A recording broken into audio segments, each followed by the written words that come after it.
Hi, this is Mark Soden for Wonder Valley Experimental number 16, virtual edition. I'm here with Andrea Pensado. Hello, thank you very much, Mark, for having me. So I now live in Salem, Massachusetts. I've been here since 2002, but originally I am from Argentina. You have a unique experience in that you have performed experimental music all over the world, and uh, I wanted to know if you could take a minute and tell us a little bit about your travels, the places that you've gone to perform. Yes, of course. So as I said, I'm from Argentina, and when I was still in college, I went to Poland, to Krakow, to study and stay there for 10 years. I was then very involved still with the academic world. Okay. So, and I finished composing and I started then traveling. So, mainly in Europe during those years. I'm talking the 90s.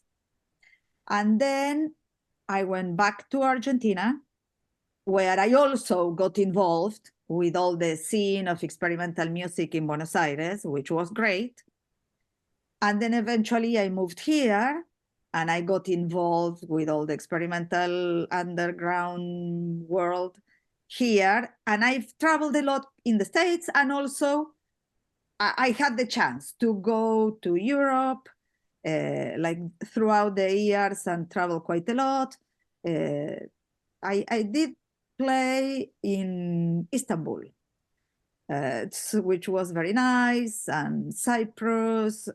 So it's very enriching, because I say, like, it's like fun. Like I treat all these concerts like meeting distant relatives. It's like you find suddenly people that you feel very lots of things in common, and quite unexpectedly. So it's very nice. I'm grateful I had the opportunity to do all this. That's fantastic. So it sounds like a lot of your travels started in Europe, and I was aware of a trip that you took with Vanessa, and I think that you made it to the Eastern Bloc or at the Yes, we went to Russia, actually. Like, Vanessa Lefebvre was involved in organizing shows in what was then the 119 Gallery in Lowell, like Marianne and Walter's gallery, Walter Wrights and Marianne Kearns. And she invited Alexei Borisov, the Russian musician, and Alexei said, Andrea, whenever you want to perform in Moscow, you can go. So I said, okay, I'll go. So he was super nice with us. He hosted the show in Moscow. And then, so we went with Vanessa and we traveled to St. Petersburg. And then I continued on my own, and I went to the Baltic states. Not all of them. In that trip, I did Latvia and Lithuania. And then we met again in Krakow. wow. So that I was I very. think that the question that's bubbling up in my mind is you have seen a lot of different parts of the world approaching experimental music broadly, and have you noticed any strains or similarities from one place to the next, or is there a thread that connects everything?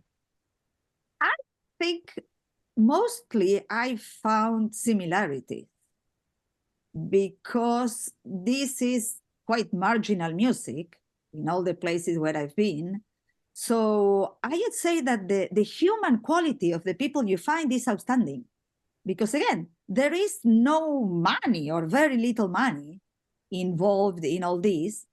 So people who are doing this is because they love it. They can't help it. And that immediately, I don't know, puts everything in a different place. So yeah, as I said before, it's like finding distant relatives because we talk the same language. And we are understood, like if for the things we do, the truth is that is very marginal of the mass culture. So that sense of alienation that could exist, it disappears immediately, because you don't have to do any explanations of anything. They understand everything. They understand where I come from and what type of life more or less I have. So it's very nice because there are already many things in common that somebody else wouldn't understand. That's wild. That is what a great thing that you've done. That's such an amazing story. Yeah. Uh, so what have you been up to in the Boston area? Well, in Boston here, so I teach piano. I have a little piano studio, and I perform. And I also run a little series here in Salem, Sonorium, which has been going on already. I started the very first show was in 2010, and then consistently, basically since 2011. So it's around 4, 5 shows per year, and I love doing it. I love live music, not just experimental music. All like I always repeat the same. For me, a musician playing is like a sacred thing. And so I because I love live music, I have a series, and also obviously. I do feel so grateful that I can perform in so many places, that this is a way of kind of giving back. Uh, and of course, I focus mainly on experimental music because there are, again, fewer spaces to do all this. So I think it's important to try to provide spaces so that So it's happening. where are you staging Sonorium now? Well, for years, I did it in a little theater here in Salem. Salem is very famous because of Halloween and all that. So there are many places which are geared towards those 2 months, September, October, with shows for tourists. And this guy was super. I just rented the place and I could have there the shows. But then something very interesting happened. The local TV, the Salem Access TV, found out about the shows, and they started going to the theater to film the shows. And then the manager of the SITV, he said, Andrea, why don't you do these shows with us in the studio without having to pay rent? Oh, I pay a minimal. I had to become a member of the SITV. So I became a member and I pay very little of whatever I can have from the tickets. But they have been super helpful. They film the shows and they broadcast it later on. They do YouTube videos, so there is documentation of the shows, and then they broadcast it later. I don't even know when, but they have been great because they are super helpful and very discreet. They do their job without interfering on anything. They are super professional, very, very nice. So again, and with them I started in 2019. So the pandemic came, and we did during the pandemic, of course, fewer shows, like with less people, now we are back to normal. That's wonderful. His name, actually, I should say, I'm so sorry. The name is Adam Kuchen, the person who helps me, Kooken, Adam Kuchen. Like very, very, very helpful and very nice. So from promoting this series for this number of years, um, you probably know everybody in the scene that in the Boston area that is interested in experimental music. Is there a particular thing that they do more in Boston than they would somewhere else? Well, I find it fascinates me to observe all these things. I love history. And in my old days when I studied, I don't know, Baroque, blah, blah, blah, blah, when I studied history of music, I remember studying, for example, in the Baroque, that one city had one aesthetics, another city had another aesthetics, and so on. I always thought, how could it be? Oh, it's the same now. Because I do find that Boston has a certain aesthetics, and New York something else, and Western Mass something else, and Philly is different. So that's so interesting because we are so conditioned. Again, it's normal, I guess, but it's very interesting for me to witness it. Another thing that I like a lot, because again, I've been here quite long, so to see how the language of all the musicians evolves in time. That is also fascinating to observe. I do remember, musicians, how they played 15 years ago, and now what they play now. So all those things are very, very interesting for me to observe. Definitely. So do you think that there's a migration, or I know there's a big interest in moving from analog pedal boards on tables to um, laptops using Macs or some other software. Do you see a lot of that? No, I see everything.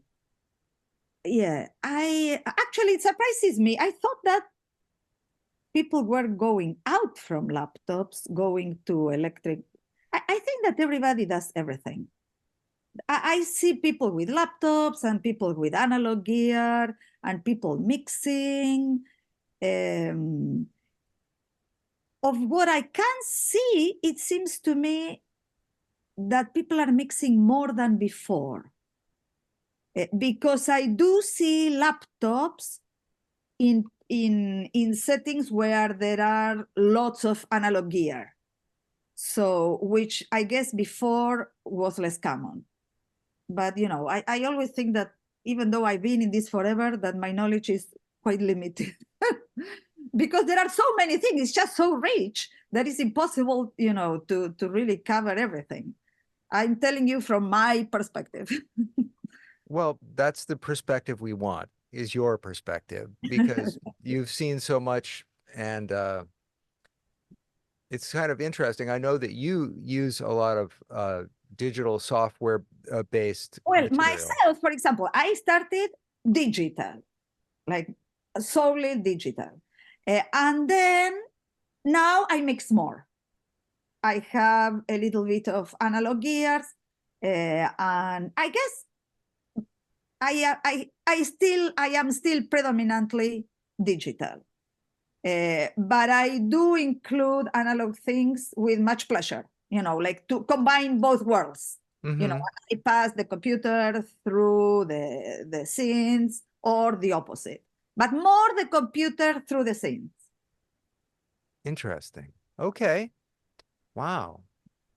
So this has been great. Is there anything that you'd like to mention to conclude the interview? Um, No, just thank you very much. Thank you. And thank you for keeping it alive. Like thank you to everyone, for playing, because again, it's not easy to continue. I must be getting old because I repeat quotes that I know I've repeated many times. But I love a quote by E. Cummings, who says that the life seems like a conspiration for us to stop making art, because it's so difficult, just, I don't know, to pay the bills and to do these shows and whatever. But we have to keep trying and doing it. So because it's just healthy for the soul, which is the most important. Well, thank you, E. E. Cummings, and Yes. thank you for reminding us of E. E. Cummings. And this is Mark Soden for Wonder Valley Experimental Virtual Edition, number 16. And we're here with Andrea Pensado, and we're going to be seeing a video from her on the 5th of April. So have a good evening, and we'll talk soon. Thank you so much. Bye bye.